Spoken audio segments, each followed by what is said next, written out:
Il y a 11 langues officielles en Afrique du Sud. La majorité des Sud-Africains parlent donc plusieurs langues. Cependant, la lecture n'est pas un passe-temps populaire. Les livres sont généralement publiés en anglais ou en afrikaans. Il s'agit d'essayer d'utiliser davantage de langues en Afrique du Sud à des fins commerciales et dans les affaires quotidiennes.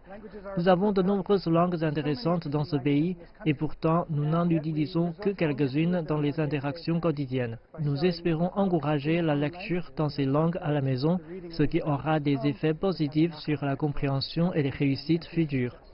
Apprendre à un enfant à lire, c'est lui donner le monde.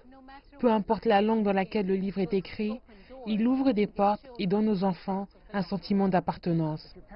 Si vos parents vous lisaient à haute voix des histoires quand vous étiez petit, vous avez de plus grandes chances de réussir dans la vie. Cela comprend la capacité d'interagir avec d'autres personnes, de créer des entreprises et de travailler avec des personnes qui sont différentes. Cependant, les livres sont chers et pas tout le monde peut se permettre d'en acheter. Si vous allez dans les townships, il n'y a aucune raison de lire parce que vous jonglez entre lire et trouver quelconque emploi pour mettre de la nourriture sur la table.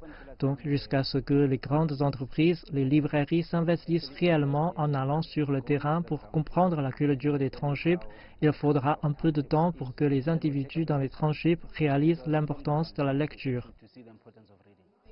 Selon les experts, le pays fait face à une crise littéraire.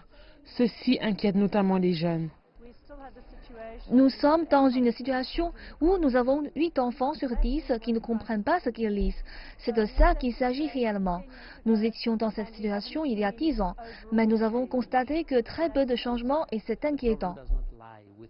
Le problème ne provient pas des apprenants dans la classe. Il ne réside pas dans l'incapacité de lire et de comprendre, mais dans la méthodologie que nous utilisons pour former les enseignants. Nous n'avons pas d'enseignants qui sont formés pour enseigner, pour lire. Nous avons des enseignants qui sont généralistes. Le 21 février marque la journée internationale de la langue maternelle.